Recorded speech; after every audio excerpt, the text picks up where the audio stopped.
What's going on? Welcome to episode 3. This week we're going to talk about cord cutting.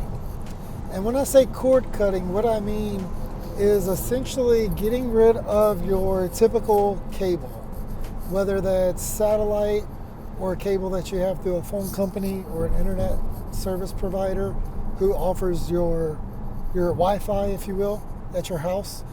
Typically when people cut the cord cutting, they're only getting rid of the cable aspect of watching TV, not necessarily the cable aspect of internet. So there's a difference between cable TV and cable internet, whereas some people, back in the day, it used to be like dial-up internet, and then it went to DSL, and then it went to cable. Now they have fiber optic. There's still satellite internet too as well. So there's different types of internet. We're not talking about internet, we're talking strictly cable TV to watch news, sports, shows, movies, whole nine. On the grand scheme of things, cord cutting has to deal with the difference between convenience and cost, because you're going to give up one or the other. You're either going to pay a lot for a cable package, which you're probably doing now, or you're going to sacrifice some convenience to save cost to do what we call cord cutting and getting rid of majority of the channels you don't watch, along with the majority of your bill that you don't pay for to watch those channels. The kicker for 90% of the people who cord cut, who haven't done it yet, is because they either don't understand it or there's a discrepancy with sports. People say, I can't cut cable because then I'm going to lose my sports. They're halfway right. Cord cutting, in the world of cord cutting, sports is one of the most difficult pieces to try to get lined up correctly. You can get a cord cutting service or a streaming service that takes the place of your typical cable, like a YouTube TV or a Fubo TV or Hulu, but you gotta say Hulu Live, because they do have just a Hulu option that is strictly just for TV shows and some movies and Hulu originals, just like Netflix started doing their original stuff, just like every other channel out there. CBS, ABC, NBC, all have their original programming. So that was, for instance, like The Office. That's an NBC show, but it was on Netflix for years. And when NBC wanted to start doing their own service or streaming service, they got the rights back to The Office. So now the only place you can watch The Office at online is through NBC streaming service, also known as Peacock. And there's a huge misunderstanding too. Some of these streaming services you can actually use if you have a cable service already. So for instance, like in the Baton Rouge area, Cox Cable is a major player. Or DirecTV, for instance, with satellite. If you have a login for DirecTV or Cox or Charter or Verizon or any of these cable providers, you can typically go log into some of these streaming services and quote unquote log in with your TV provider. Even if you have like YouTube TV or Fubo or Hulu Live that we talked about, a lot of them let you log in with that. Now, the question becomes, why would you want to cord cut? Well, I already talked about convenience versus cost, but when we talk about cost, you have to realize with a cable company, you're typically doing a contract year over year. Sometimes it's like a 2-year contract, and you're paying upwards of $100 to $200 in some cases or more, depending on how many boxes you might have, how many users and TVs you can support in your house. The problem with the typical cable is you're losing some of the benefits you get from a streaming service. So if you were to travel when you go out of town, or even travel in a vehicle like I'm doing now, and you have a young one in the back seat who wants to watch, you name it, right? You can always pull it up on a streaming service if you subscribe to that. Y'all are familiar with this if you've ever done Hulu or Netflix or Amazon Prime Video. You're just not familiar with it with another streaming service. But take The Office, for example. When The Office was live and in real time, the way NBC works today is if the show comes out I don't even remember what days The Office was airing. I'm sorry, I forgot. Let's use Shark Tank because that's my show. Shark Tank airs on Friday nights. I cannot watch the new the new episode of Shark Tank until the next business day. Sometimes it's like 4 a.m. in the morning, but it's like Saturday morning. I can't watch the live Shark Tank from Friday night until Saturday morning. All of them typically do like the next business day. Some of them have a 24-hour hold. Some of them even do like a week. So if you can live with not watching things live and in the moment, and let's face it, who has time to watch things live in the moment for the most part anyway, especially if you have kids, right? So you can delay a day or a week if you have to. The other benefit from doing that sometimes is you can kind of binge watch a show at one time. So there's a show we watch, there's two shows we watch. One's called Bull and one's called The Rookie that's going on right now. And we'll like binge watch 3 or 4 episodes at a time rather than watch it the night it comes out on release every time. That's a little bit more fun and interesting, especially if they leave you with a big like hook at the end and you don't know what's coming out next. Another reason I'm talking about like the binge watching aspect is because you don't have to sign up for these streaming services for a year at a time. You can sign up for Netflix this month, Hulu next month, ABC next month, which is I think Peacock, and then NBC's is Peacock. See, we're already mixing them up. Paramount the next month, the AMC one the next month. Like, pick and choose what you want month to month. You don't have to have them for the whole year or 2 years or whatever. If you share them with family members or friends, you can do that, and you can take turns, like you get this login and I get this login, because a lot of them don't even give you limitations. I don't want to get into that because that's not the point of cord cutting. The point of cord cutting is to get it down to the basics and not be channel surfing all the time, because you know what you want to watch and you're using your time and energy efficiently. Or not even energy, but your time efficiently, right? To that point, I mentioned Verizon a minute ago. A lot of these cell phone providers, based on the cell phone plan you have, may already give you access to a streaming service that you're unaware of. Or you can pay a little extra and it will make up for it in the long run. So for instance, I use AT&T wireless for my cell phone provider. As long as you have the unlimited data plan, which for me to upgrade to it when I was looking at this, it was like literally an extra $2 a month based on the current plan I had, because it was an older plan. If you upgrade it to the unlimited, they give you access to HBO Max included in your plan. So I have HBO Max and I don't pay extra for it. I know if you're on Verizon and if you have the unlimited plan, you get access to Disney Plus, Hulu, and ESPN Plus. And typically those three also get bundled together, and you can get extra savings whether you do it month over month or year over year. So I pay for Hulu, ESPN Plus, and Disney Plus, and I think it's like $18 or $19 a month for all three of those combined. So you can kind of play them as it goes. If there's a show you only watch,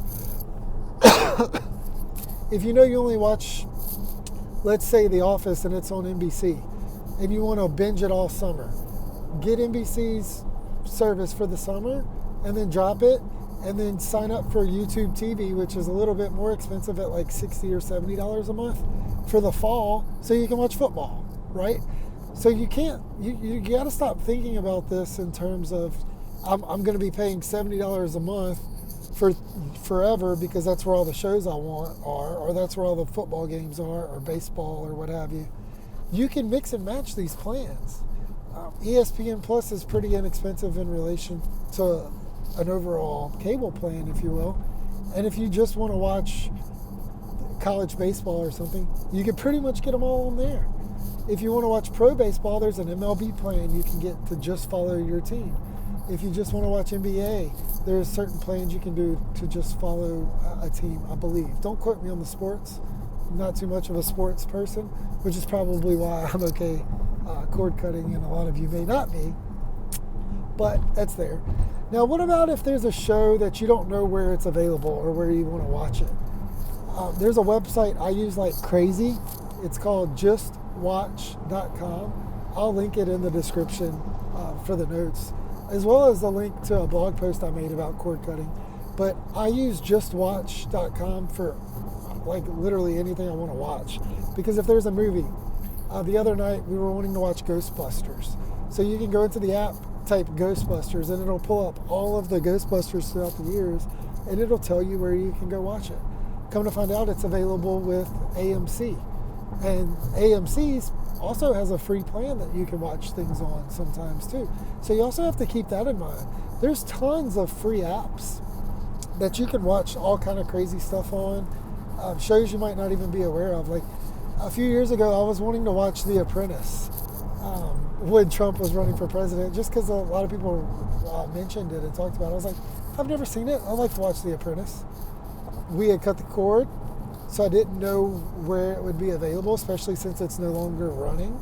I went to Just Watch, and I was like, it's available on Tubi. And by the way, I'm not trying to sell you any service or product. I'm just sharing what's available. Tubi, T-U-B-I, is a free service. So I literally got to watch The Apprentice for free. I just had to watch the ads in between, but it's no different than watching a show on cable anyway. You have ads.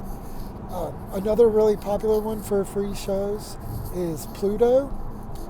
You can watch movies for free through a service called Crackle, I believe, if it's still available.